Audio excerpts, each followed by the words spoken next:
Marcus was the only person who survived the shipwreck, but no one could have guessed that on a deserted island, he would meet locals who would change his fate. The memory of that horrific night still sent shivers down Marcus's spine. The last family dinner aboard the luxury star, his children's laughter, the warmth he felt holding his wife's hand. Now it was all at the bottom of the sea, and he was on this cursed island trying to survive alone.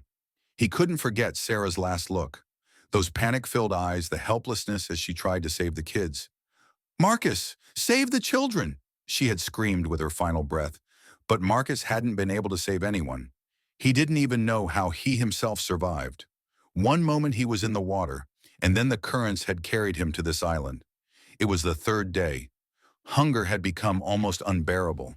The burning in his stomach, the constant throbbing in his head, the weakness in his body. Marcus suddenly stopped while walking along the beach. There were footprints in the sand. Human footprints. Bare footprints, very fresh. What he didn't yet know was that the owner of those prints had already been watching him.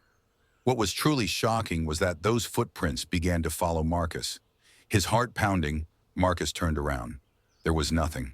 Only palm trees swaying in the wind and the endless blue ocean. But that feeling, that gnawing sense, remained. He knew he was being watched. His survival instinct was whispering it to him. He could feel a weight on his neck, the presence of eyes constantly on his back. He'd started to learn the island's geography. High cliffs to the north, a wide beach to the south, dense forest to the west, and a small cove to the east. He'd also found a water source, a small stream in the forest, but the water was diminishing day by day. The dry season must have been approaching. Sarah, Emma, Jake. He murmured his children's names. 8-year-old Emma's innocence, 5-year-old Jake's playful ways, Sarah's gentle touch. He had lost them all. He had to live to be reunited with them. But how? How long could he survive on this island? His water reserves were about to run out, and the few fruits he'd found were gone. He had salvaged very few things from the ship. A pocket knife, a plastic bottle, a half-wet flashlight, and his waterproof watch. The watch had been a birthday gift from Sarah. "Time is precious, Marcus," she'd said. "Use every moment wisely." Those words now echoed in his ears. He had built a makeshift shelter from palm leaves and planks that washed ashore from the ship. Primitive, but functional. At night, the temperature dropped drastically. The wind picked up, and there were animal sounds, jackals, birds, and sounds he couldn't recognize. As the sun was setting, Marcus returned to his makeshift shelter. The simple hut of palm leaves and ship planks protected him from the elements. For now.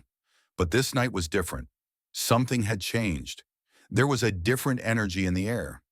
As darkness fell, the sounds from the forest grew clearer.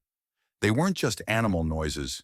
There were human voices, low, rhythmic speech, in a language he didn't know, but definitely human. Marcus held his breath. He closed his eyes and listened carefully. How many could there be? Where were they talking from? Right then, a twig snapped just outside his shelter. Marcus's hand went to the only sharp tool he'd salvaged from the ship, a rusty pocket knife. But at least it was something. His heart was pounding so hard he could barely breathe. His chest rose and fell. His hands were trembling. He slowly crawled toward the entrance of the shelter. He decided to drink the last drops of water in his plastic bottle. If he was going to die, at least he wouldn't die thirsty. The water cooled his mouth pleasantly, but it didn't fill the emptiness in his stomach. In fact, it made his hunger worse. Outside, 3 shadows stood motionless in the moonlight. Marcus rubbed his eyes. Was he seeing ghosts? Was he hallucinating from hunger? No, they were real, and they were watching him. Motionless, silent, waiting patiently. The tallest held something, looked like a stick, though he wasn't sure. The one in the middle was shorter but broad-shouldered. The third looked the youngest and kept shifting around. At that critical moment, Marcus remembered his youngest son Jake's last words. "Dad, you're like a superhero. You always beat the bad guys."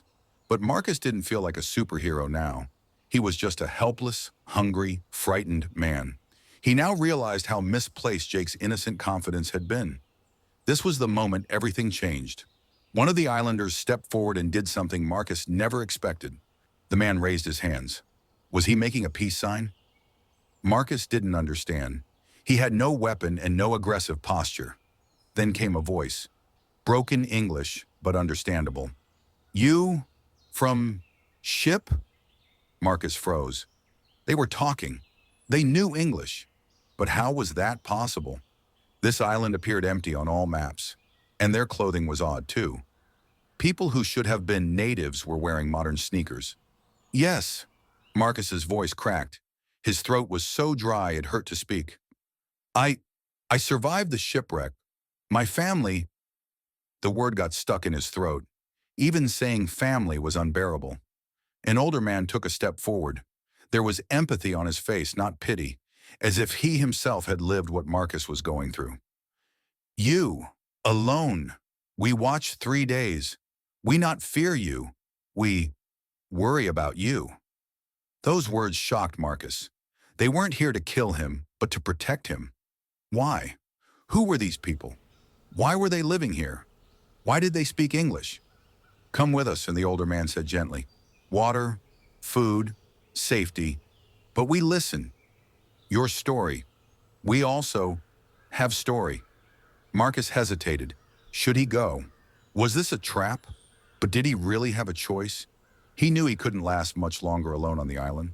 The water was almost gone, food had run out, and his shelter would collapse in the next storm.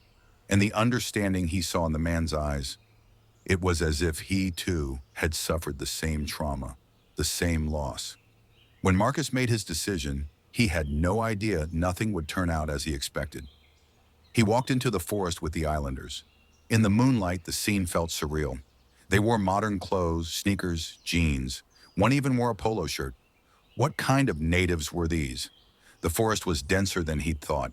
The trees were so thick that the moonlight barely filtered through. But these people knew the path well. Every step was deliberate. Unlike Marcus, they were masters of this terrain. As they walked, he tried to speak with the older man. How long have you lived here? Long time, the man said. Very long time. We have much to tell you. My name is Marcus. I am David. This is Emma, he said, pointing to the young woman. And that is Robert, indicating the youngest-looking one.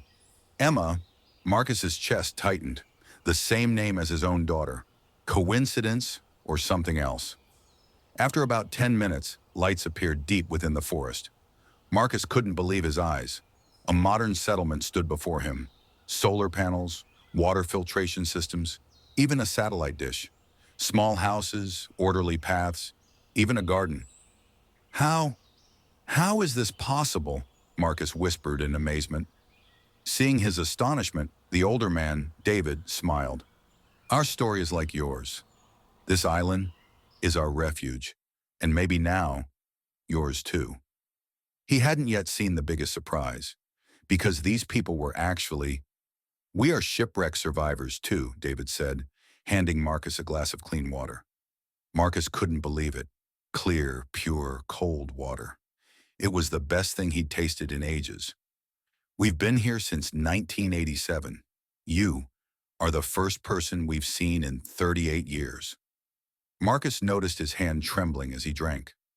38 years? Had these people really lived on this island for 38 years? How could that be possible? My name is David, the older man said, sitting down. I was the first mate. Our ship sank in a storm. At first, 23 of us survived. Now only 8 remain. The others, age, illness, accidents. His voice trailed off. Marcus looked around. What he saw was incredible. They had built a full-fledged civilization here. Gardens, workshops, a small library, even an infirmary. Every corner was planned. Every detail had been thought through. The houses were simple but sturdy, made of bamboo and wood, supported by modern technology.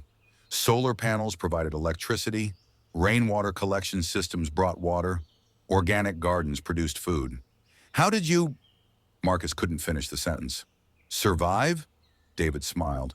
Because we had hope, and we had each other. Loneliness kills, Marcus. Community keeps you alive. You are one of us now. Wait a second, don't miss this detail. Marcus didn't remember telling them his name. How did they know? How do you know my name? He asked suspiciously. Did I tell you? David's face grew serious for a moment. We listened to the ship radio, Marcus. The search and rescue transmissions. They said you were the only survivor from the Luxury Star. Marcus Richardson, 34 years old, husband and father of three. He paused. We're sorry. Those words shattered Marcus's heart. His family, they were truly gone. It had been broadcast. It was official. He now had to face that unbearable truth. I, I couldn't save them, Marcus whispered as tears streamed down his cheeks. My kids were so small. Sarah, my wife, she was so scared. I couldn't do anything. David touched Marcus's shoulder, a warm, understanding touch. No one could have saved them, Marcus. You survived by a miracle. That must mean something. Maybe you were meant to come here.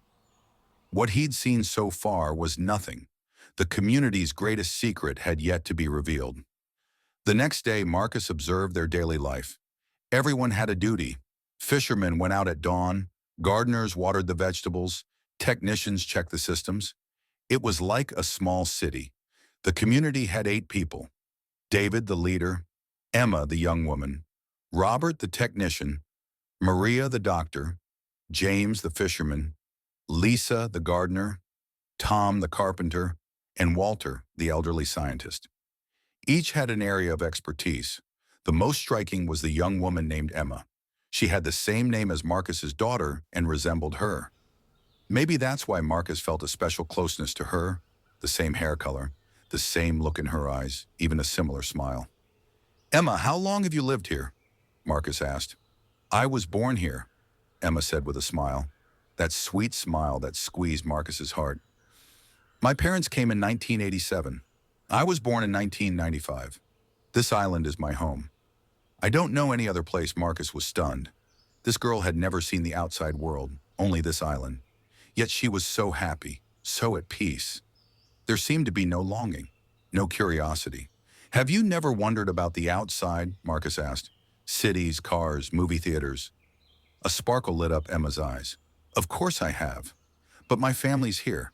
And until you came, David always told us about the outside world. But now you're here. You can tell us what's current. What's the internet like? Are TVs really hung on walls? Do people really fly in airplanes? Marcus realized that to these people, he was not just another survivor. He was their connection to the outside world, their first source of news after 38 years of isolation. Yes, Emma, Marcus said, smiling, and there's so much more. Phones are in our pockets now and people live in space. Emma's eyes widened. Really? In space? The conversation did Marcus good. He had truly smiled for the first time in a long while. Then he thought of his family again, and the smile faded. But Marcus still didn't know that the greatest secret he'd learn about this community would change his place here forever. At dinner, David told Marcus more detail about the community's history. All 8 sat at the table, eating by candlelight. Fish, vegetables, tropical fruit. For the first time in months, Marcus ate until he was full. We started with 23, David said, but over the years we faced many hardships. In 1990, a great storm came. We almost lost everything. Half the houses were destroyed. The garden was completely ruined. James, the elderly fisherman, added, in 1998, a disease. We lost 3 people. Maria's mother, father, and little brother. Maria, the doctor, lowered her eyes. The pain was still there. Walter continued, in 2003, our water sources dried up. Climate change, drought. We almost left the island. But then we found a new source. Marcus listened carefully. What these people had endured was far worse than what he'd gone through in 3 days alone. Yet they were still here, still hopeful, still alive. Why didn't you ever signal for rescue? Why didn't you ask for help from the outside? In 38 years, you must have had chances. David's face darkened. The others grew solemn as well, as if a heavy subject had been raised. Because, Marcus, we did want to leave. In the early years, we signaled for rescue constantly, but then we learned our ship didn't sink by accident. You won't believe this, but the ship had been sunk on purpose. Marcus felt the blood freeze in his veins. What do you mean? It wasn't an accident. David stood up, went to a cabinet, and brought out a thick file. Inside were photos, documents, maps. Our ship was carrying a very valuable cargo, Marcus. Gold reserves, precious stones, and very important documents. A few powerful people wanted that cargo. They planned to sink the ship, kill everyone, and take it. Marcus looked through the file, ship plans, cargo lists, even sabotage plans. Where did you get these documents? Walter was ship security, David said. He started to suspect something. He had hidden these documents in a secret place. After the ship sank, we recovered them. Walter, the elderly scientist, spoke. When we learned the truth, we were terrified, Marcus. Because if they discovered we were alive, they would really kill us this time. We are witnesses, and you. Marcus's mind reeled. We survived by chance. We weren't part of their plan. They think we're dead. If they learn we're alive, we're as good as dead, David said. This explanation rocked Marcus's world. So they'd been hiding for 38 years. They couldn't risk their lives by revealing themselves. What about my ship? Why did the luxury star sink? David shook his head sadly. We don't know, Marcus. But we have suspicions. Was there valuable cargo on your ship? I don't know. We were just on vacation. But it was a luxury ship with wealthy passengers. And that's the problem, Emma said. Maybe the same people, the same methods. That word for now tightened Marcus's chest. Was he really safe? Just when he thought he was safe, mysterious boats began circling the island. On the 5th day, while gathering wood in the forest, Marcus heard an engine in the distance. At first he thought it was the wind, but then it became clear. An engine, and it was approaching. He hid behind trees and peered toward the sound. A small but fast boat was nearing the island. 3 men aboard, binoculars in hand, as if searching for something. Heart pounding, Marcus ran back to the community. Faces turned serious as he arrived, out of breath. A boat is coming, he shouted. David went pale and jumped up. Hide, everyone inside, emergency plan. People scrambled to their shelters. Marcus didn't understand. Why were they this afraid? Maybe it was a rescue team. You don't understand, Marcus, Emma said, pulling him toward a hidden shelter, out of breath. These people might be looking to kill us. They're here because you're here. Your ship going down wasn't a coincidence. Marcus felt the blood drain from his face. His presence had put these innocent people in danger. The boat beached. From a hidden vantage, Marcus saw the men carrying guns. Definitely not a rescue team. Black clothes, professional gear, coordinated movement. Someone's been here, one of them shouted. They'd found Marcus's footprints on the beach. Fresh tracks. Not same day, at least 3 days old. Spread out, the man who seemed to be the leader ordered. We want him alive. Dead is no use to us. At that critical moment, Marcus had to make a choice he'd never imagined making in order to survive. He returned to the community. Everyone waited silently in the hidden shelter. 8 adults, scared like children. I'll turn myself in, Marcus said firmly. I'll show myself. You keep hiding. They're looking for me. They don't know about you. No, Emma protested fiercely. You're one of us now. We live together. We die together. We've waited 38 years. We won't give up now. But Marcus had made up his mind. These people had survived for 38 years. He couldn't be the reason they died. Besides, he had already lost his family. What meaning did his life have now? Listen to me, Emma, Marcus said resolutely, taking the young woman's hands. I've already lost everything, but you still have a chance. I'll show myself and lead them away from here. David grabbed Marcus's arm. Marcus, you're ready to give your life for people you've just met. But we have a responsibility to you too. You owe me nothing, Marcus said. I came here by accident. You tried to protect me, but now I have to go. They could hear the men getting closer. Someone's here! Follow the tracks. He's heading into the forest. As Marcus headed out, Emma called after him one last time. Marcus! There's something you don't know. He turned. Emma's eyes were wet but determined. What? He asked urgently. The gold on your ship belonged to the same company as ours. It's not a coincidence, Marcus. They came to kill you. Lightning flashed in Marcus's mind. So his ship had been sunk on purpose too. The same people, the same objective, the same company. Then, my family. Marcus's voice shook. They were innocent, Marcus. So are you. But now you know the truth. This isn't just about money. It's an operation to keep their secrets buried. Marcus trembled with rage. His family had set out on an innocent ocean journey, but had become victims of a premeditated murder. Sarah, Emma, Jake, all innocent casualties of this filthy scheme. So I'm going to die too? He asked. David stepped forward, holding a strange-looking device. Only if they catch you. But we won't let that happen. Right then, Marcus realized these people hadn't survived 38 years just by hiding. We're not passive victims, Marcus, David said firmly. We've been waiting 38 years. It's time to show them who they really are. Emma suddenly seemed different. The innocent young woman was gone, replaced by a warrior. She was holding a weapon. Marcus, you were the missing piece. We needed up-to-date information from the outside. What do you mean? Marcus didn't understand. David opened a hidden compartment. What Marcus saw shocked him. Maps, photos, files, technological equipment, and weapons. Lots of weapons and ammunition. For 38 years, we've been tracking this company and their criminal network, Marcus. We gathered everything. Every operation, every dirty job. But we needed a living witness. Marcus's mouth fell open. I'm the witness? You're both a witness and evidence, Emma said. And most importantly, you're the person who will complete our plan for justice. Walter stepped forward with a laptop in hand. Marcus, look at this.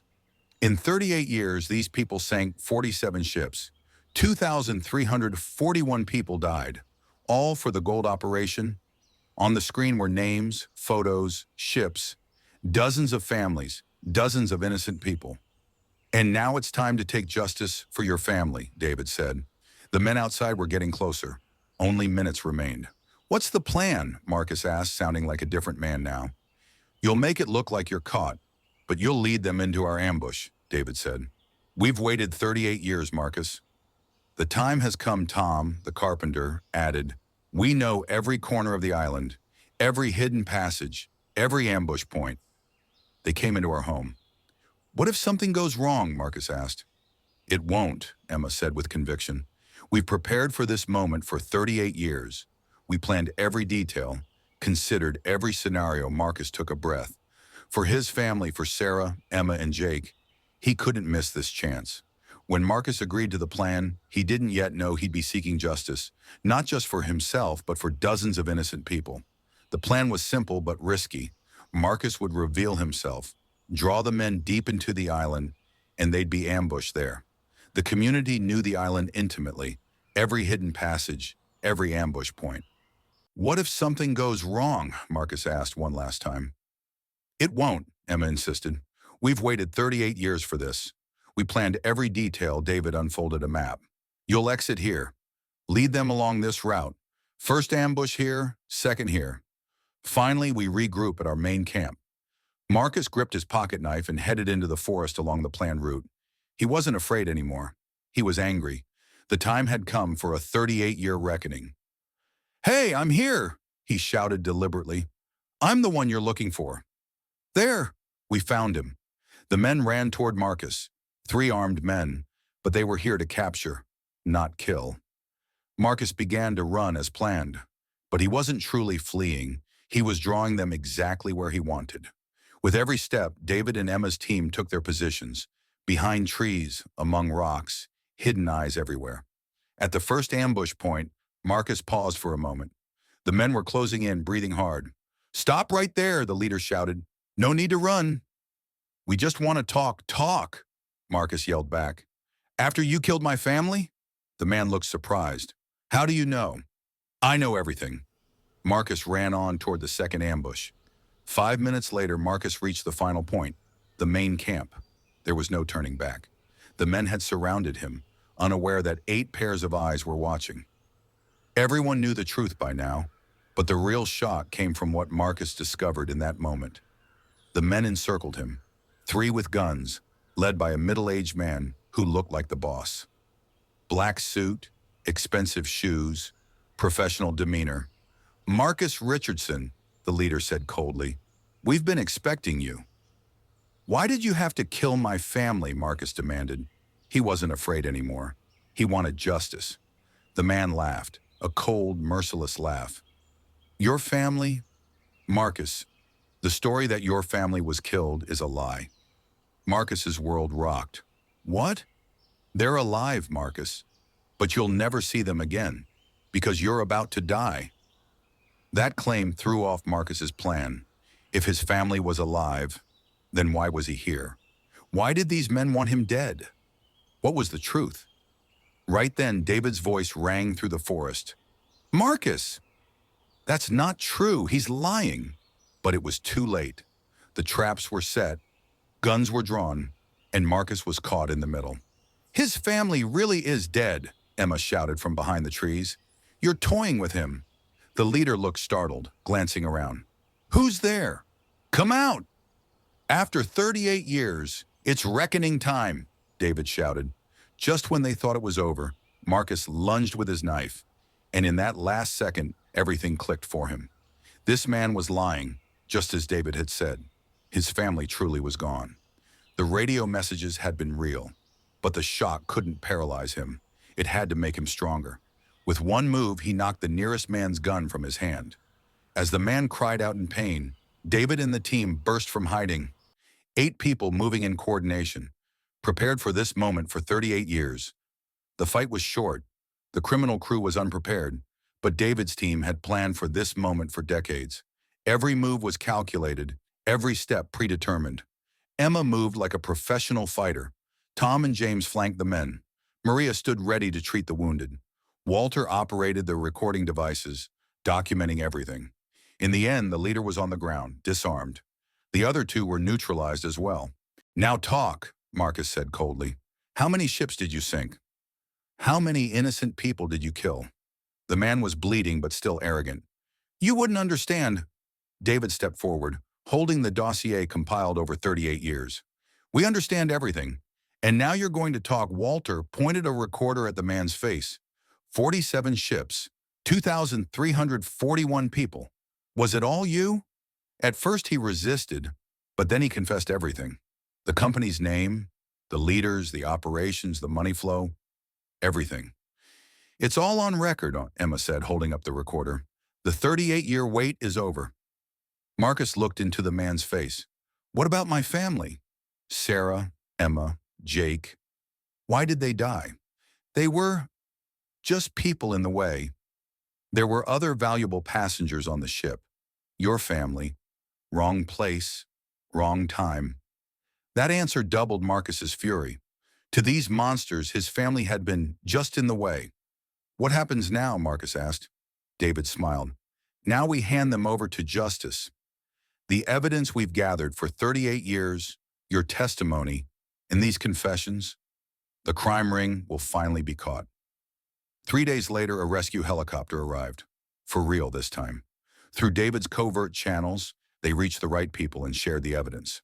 Marcus had 2 choices: return to the outside world or stay on the island. "What do you want to do, Marcus?" Emma asked. He thought for a long time. What did he have out there? His family was gone. His job, his home, his friends. None of it meant anything anymore. "I want to stay," he said at last. "If you'll have me." David put a hand on his shoulder. "You're already one of us, Marcus. You're the peace we'd been waiting for. 38 years. A year later, Marcus still lived on the island, but they were no longer hiding. Justice had been served. The crime ring was caught. Dozens of families had finally found closure. The world was electrified by the news. People missing for 38 years had exposed the greatest maritime crimes in history. Behind dozens of shipwrecks was the same company. Marcus's testimony was pivotal at trial. The sinking of the Luxury Star had also been a planned murder. The deaths of Sarah, Emma, and Jake were now officially recognized as homicide. Instead of reuniting with his family, Marcus had found a new one, different but deeply meaningful. Sometimes what we lose leads us to people we never expected to find in places we never expected to be. "You're our miracle, Marcus." Emma had said that day. Marcus was no longer just a survivor. He was a symbol of justice, the keeper of Sarah, Emma, and Jake's memory. And in the peace he found with these 8 people, he found a reason to live. At dusk, sitting on the beach, Marcus still thought of his family, but now with love, not pain. As long as their memory lived in him, they lived too. And for the first time in a long time, Marcus smiled. Real miracles sometimes come in the darkest moments, in the most unexpected ways. That evening, David came over. "Any regrets, Marcus?"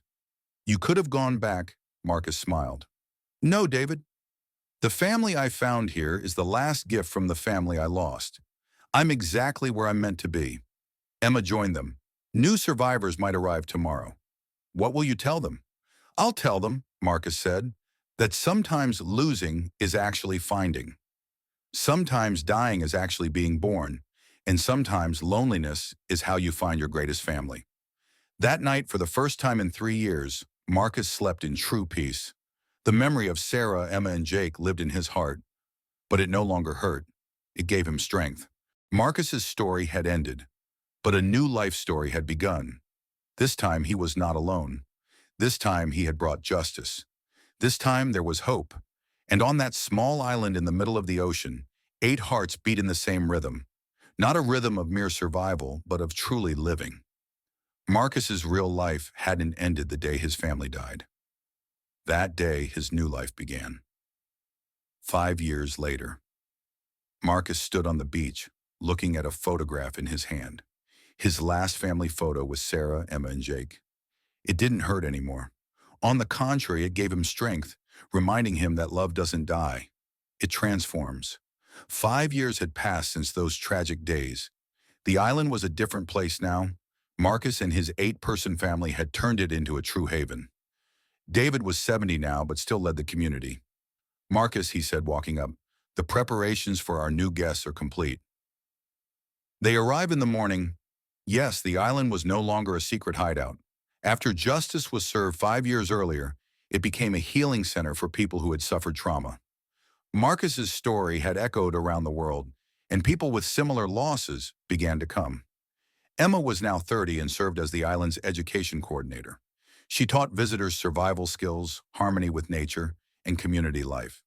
"You know, Marcus," she said with a smile, "when you came, I'd never seen the outside world. Now we're touching the lives of dozens of people." Maria, the doctor, had brought modern medical equipment to the island. They had a small but effective treatment center, addressing not only physical wounds but psychological ones too. Walter, the elderly scientist, had become the island's technology lead. Solar power, water purification, communication systems. He coordinated it all. "Marcus, with our new satellite link, we can now reach people anywhere in the world. Tom the carpenter, Robert the technician, James the fisherman, Lisa the gardener. Everyone kept developing the island through their expertise. And Marcus. Marcus was no longer just someone who survived. He became someone who helped others survive. He trained in trauma counseling, specializing in loss and grief. Every loss is really a new beginning, he told new arrivals. I learned that by living it. The visitors were diverse. Families in mourning, natural disaster survivors, car crash survivors, war veterans. Everyone had lived through a different trauma, but all were seeking healing. So far, 247 people had come to the island. Most stayed a few months and returned to their lives renewed. Some settled permanently. The community was now 23 people strong. "See, Marcus," Emma said one evening as they watched the sunset, "you didn't come here by accident. Fate brought you." Marcus smiled. 5 years earlier, he would never have believed he could think this way, but now he truly did. Everything had meaning. That night, Marcus sat in front of a video camera. For 5 years, he had been recording his experiences regularly. These videos gave hope to people around the world.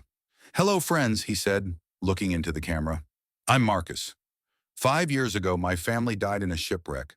I washed up on this island alone. I share my journey because I know there are millions out there who've suffered similar pain. In my first 3 days here, I thought I would die. But then I realized dying is easy, living is hard. And sometimes in the hardest moments, the most beautiful miracles happen. In these 5 years, 247 people have come here. All had suffered trauma, all had lost hope, but all left with hope because they learned they aren't alone. If you're going through hard times, remember, this is temporary. You are strong, and there are people who will touch your life. On this channel, I share new stories, lessons, and moments of hope every week. If these videos help you, please subscribe, because together we're stronger. Together we have more hope, and remember, even the darkest night eventually meets the dawn. Marcus turned off the camera. Outside, Emma was laughing, David was grilling fish, and Walter was tinkering with tech. The family of 8 had grown into a family of 23. From the shore, the island gleamed. Homes, gardens, workshops, the treatment center. Every corner was full of life. That night, Marcus slept peacefully again. The memory of Sarah, Emma, and Jake lived in his heart, not to cause pain, but to empower him to help others. In the morning, new guests would arrive. New stories, new sorrows, new hopes. And Marcus was ready, because he was no longer just someone who survived. He was someone who touched other people's lives. And that was the most beautiful life he could live for his family's sake. Marcus's story continued, but this time, not alone. This time, with hundreds of people. Together we are stronger. Together we have more hope. The video ends. The subscribe button blinks,